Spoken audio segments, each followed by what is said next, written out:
Vous vous rendez pas compte de ce que je fais pour vous, hein. Je suis littéralement assis par terre, entouré de tous mes bouquins au sol, éclairé par une espèce de lampe de chevet de ces grands morts. Tout ça pour vous faire la présentation de mes merveilleux artbooks. Vous vous rendez pas compte de la chance que vous avez. Et en plus, j'ai mal au cul, putain. On commence tout de suite parce que sinon je vais jamais y arriver. On commence avec du lourd. Mud and Sludge de Kyo Ashida, de son œuvre Doro et Doro. Nous avons 300 pages, je vous dis bien 300 pages de pur plaisir. Full colo. On a majoritairement des pages de manga recolorisées et des illustrations inédites. C'est vraiment un fat bouquin qui fait bien plaisir aux yeux. Je trouve l'utilisation des couleurs extrêmement bien adaptée aux pages du manga. C'est un bouquin que j'avais eu sur Amazon JP fut un temps, dans les 70-80 pruneaux. Ça fait mal au cul, mais je ne regrette absolument pas mon achat. Si vous aimez Doro et Doro, je pense que c'est la pièce à avoir absolument dans sa collection. On peut passer des minutes et des minutes à défiler les pages. C'est un régal.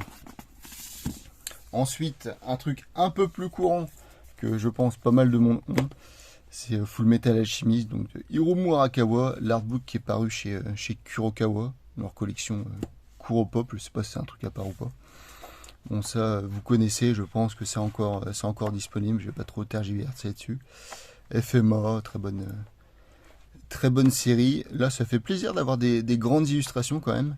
Bon, ce qui fait juste un peu dommage, c'est qu'il y a pas mal de blanc parfois dans les pages. Ça aurait peut-être mérité d'avoir peut-être des anecdotes ou des trucs comme ça pour combler le vide.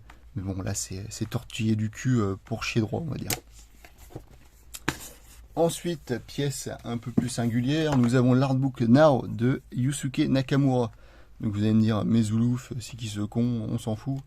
Eh bien, c'est le mec qui a fait la série, entre autres, le chara-design de la série Tatami Galaxy et du film The Nighty Short Walk on Girls.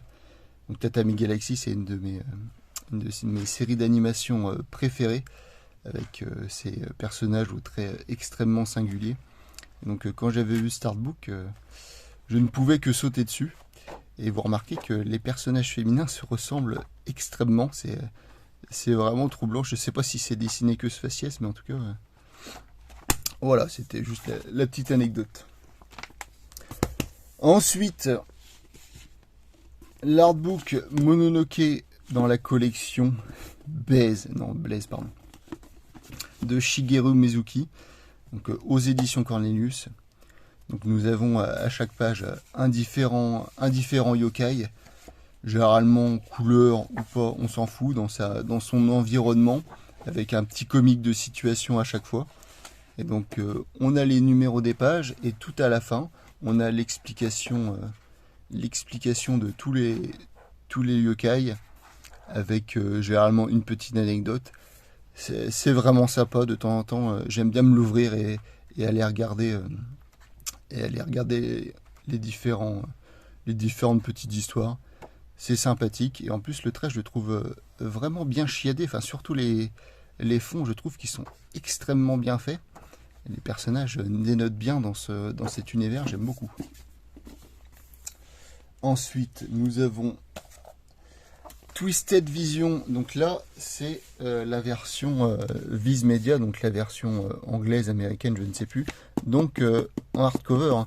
Nous on a eu la version molle chez Mangetsu, mais voilà, les vrais connaissent l'artbook en version hardcover, bon, du Junji et tout en grand format. On dit oui bien sûr, hein. C'est de toute beauté, c'est de l'horreur en gros, du grotesque majoritairement. Bon, on va éviter de s'étaler là-dessus, vous connaissez. On va passer aux différents artbooks de mes Ghibli préférés. Donc j'y suis allé, je vais y aller dans le top 3, comme ça vous aurez mon top 3 des Ghibli. Donc on a le Voyage de Chihiro. Donc c'est principalement, pour les 3 artbooks, hein, ça sera principalement des croquis idées pour le film de base, avec quelques textes explicatifs, des storyboards et des screenshots et différents screenshots du film avec différentes descriptions. Donc on a le Voyage de Chihiro qui est mon top 3. Pour le top 2, on a la Piuta, donc le château dans le ciel. C'est vraiment... ça se combat toujours avec le top 1, mais c'est vraiment un film que j'adore. Donc là, c'est la version en japonais. Et mon top 1, bah, c'est Mononoke, bien évidemment. Toujours en version japonaise. C'est toujours assez sympa. Bon, ça apporte pas énormément, surtout quand tu as des screenshots du film. Je suis pas fan de ces artbooks là généralement. Mais là, on a quand même pas mal d'illustrations avec. Donc ça fait le taf. Vous aimez le caca? Eh ben ça tombe bien, moi aussi. Shintaro Kago, l'artbook volume 2. Shintaro Kago, l'artbook volume 1. Chez Collection Hubert, je crois. Je vais pas vous feuilleter ça parce que ça risque de vous choquer. Mais si vous aimez le cac, eh ben je vous le conseille très fortement. On passe ensuite aux 2 pièces maîtresses de ma collection. Je vais bien sûr parler, tout d'abord, il rentre même pas dans le cadre cet enfoiré, le Yamato Mechanical Illustration. Je le déballe et on se retrouve tout de suite. Nous sommes en 2199. La Terre est ravagée par des extraterrestres dont on ignore le but. Et le seul espoir de l'humanité, c'est le Yamato. Un vaisseau spatial fait à partir de l'épave du navire de guerre Yamato, du même nom. Et qui est le dernier espoir de l'humanité pour vaincre les Gamilos, ces extraterrestres ennemis de l'humanité. Et là, nous avons un artbook de la série qui n'a comme illustration uniquement que les différents vaisseaux de guerre, donc le Yamato entre autres, et tous les différents petits vaisseaux qu'il y a dans le navire, et ainsi que tous les vaisseaux des ennemis, des alliés, là un vaisseau Gamilos par exemple. Donc à chaque fois avec un petit texte explicatif sur la gauche ou de la double page, dans différentes situations du combat ou juste du vol classique. C'est un pur régal pour les yeux. Et moi qui est un grand fan de la série, c'était un achat obligatoire. Alors ça, je ne sais pas du tout si c'est encore disponible ou pas à la vente. Bon, c'est quand même un objet assez particulier. Il faut vraiment être fan pour acheter. Mais c'est vraiment une pièce dont je suis très fier. On parle de fierté, mais là nous avons une beauté absolue. Oh, je suis obligé de lui rendre hommage. Je le déballe comme pour l'autre et je reviens vers vous. L'artbook qui te virilise rien qu'en le regardant, qui te fait pousser des poils de bite sur tes poils de bite, tellement tu deviens un homme en le possédant. Avant j'étais faible et depuis je me suis élevé à un nouveau niveau de conscience. L'artbook Ultimate de Hokuto no Ken. Alors là, je ne vais rien dire. Les images vont parler d'elles-mêmes. Nous avons des planches. Putain, ça rentre même pas dans le cadre, bordel. Nous avons des planches full color. Donc il y a pas mal des images d'entre-chapitres ou des covers des différents tomes de Hokuto no Ken. Oh, regardez-moi ce Rao, c'est magnifique. Un bouquin de toute beauté que j'avais eu à l'époque à la Japan Expo, je m'en souviens, il devait être à 110 balles, et je pense que c'est le meilleur investissement que j'ai jamais fait à une Japan Expo. Pour tous les fans de Hokuto no Ken et du boulot de Hara, entre autres, c'est un bouquin, je vais le dire, un bouquin indispensable. On passe sur mon mangaka préféré, à savoir Taiyu Matsumoto, avec l'artbook japonais Taiyu, qui est mon artbook préféré, je pense. Enfin, de lui en tout cas. Artbook full color, full illustration, inédit ou pas, de ces différents mangas, entre autres. J'ai aperçu, on a du Sunny, du Samouraï Bambou, du Éveil, du Number 5. Et pour moi, vraiment cet artbook, il sublime le trait de Taiyu Matsumoto. Cette colorisation type pastel, aquarelle, ça rend vraiment honneur à ces illustrations. Quand des fois, dans nos pauvres éditions françaises, ils sont coincés entre du papier cul, une encre de qualité de merde et un format trop petit. Là, ça rend vraiment honneur à son travail. Je me lasse pas de feuilleter ces différentes pages.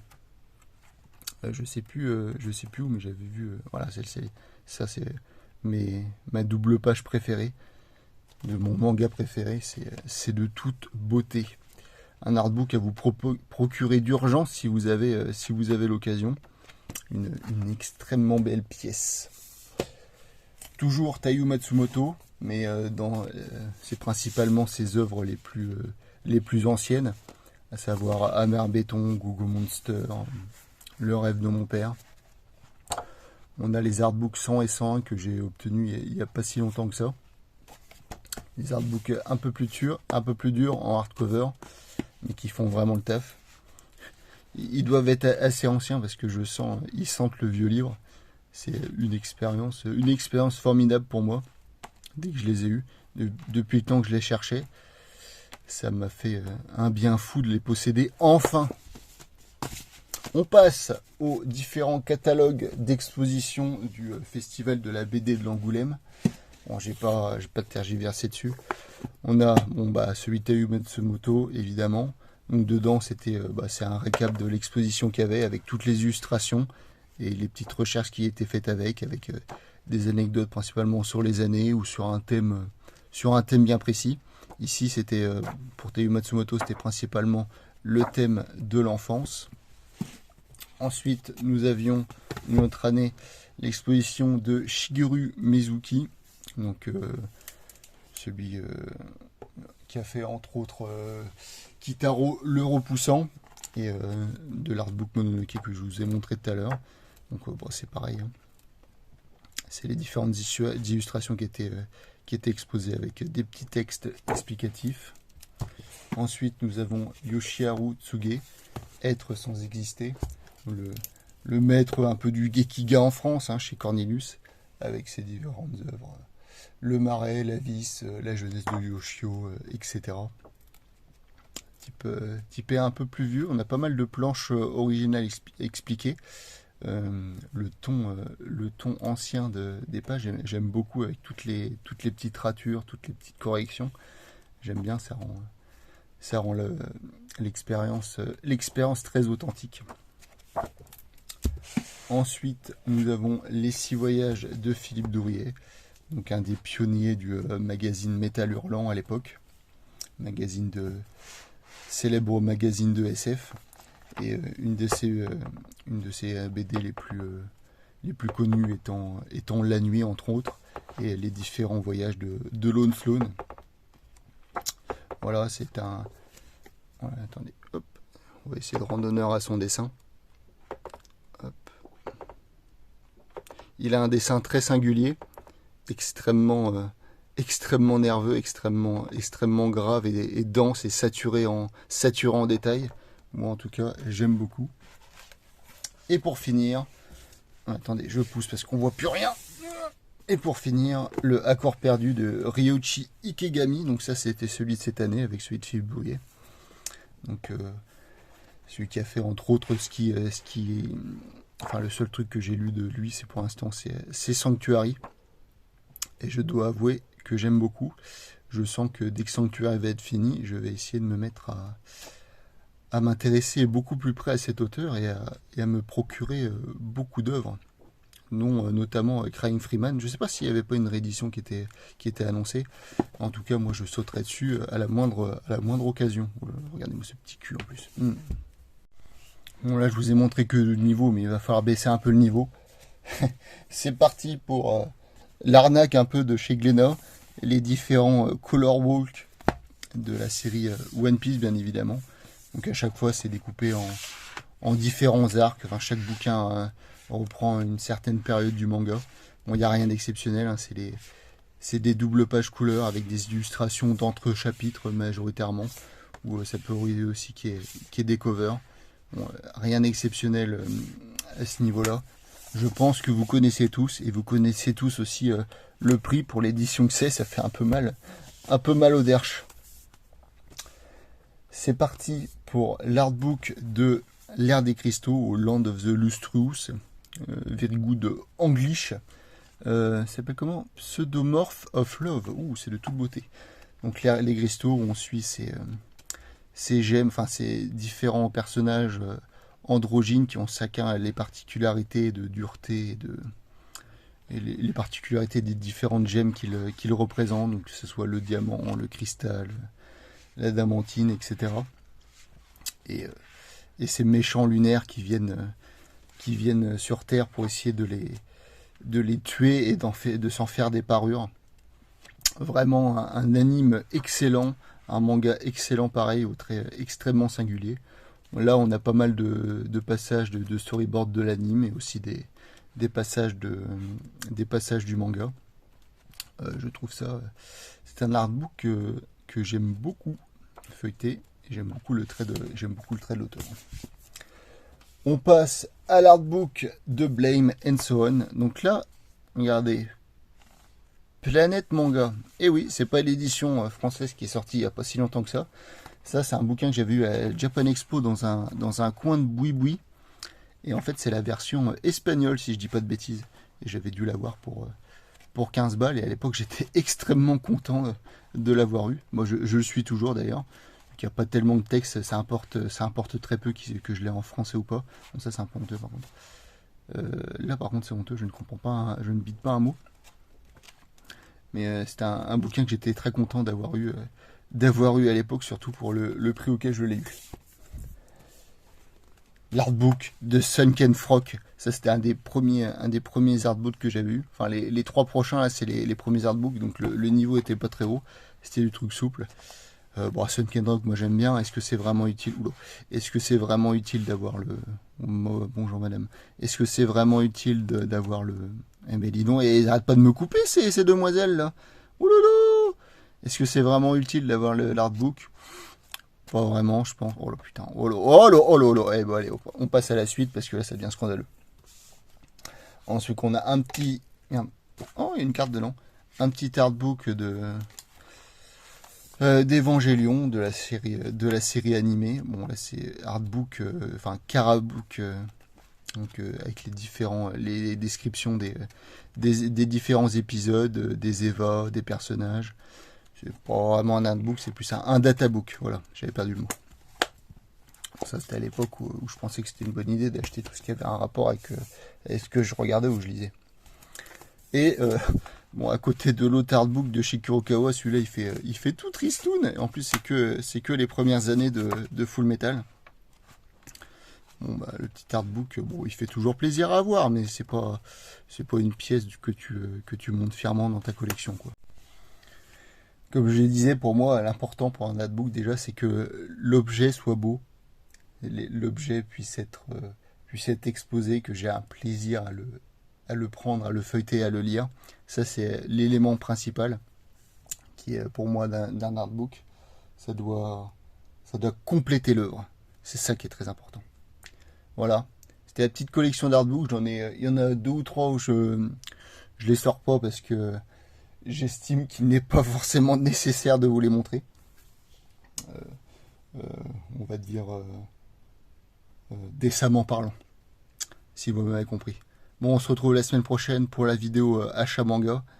Et mois de juin, enfin avant juillet, il faut taper la Mangatech parce qu'il faut récupérer des abonnés. Là, il faut réglaner les abonnés. Là, il n'y en a pas assez. Allez, bisous.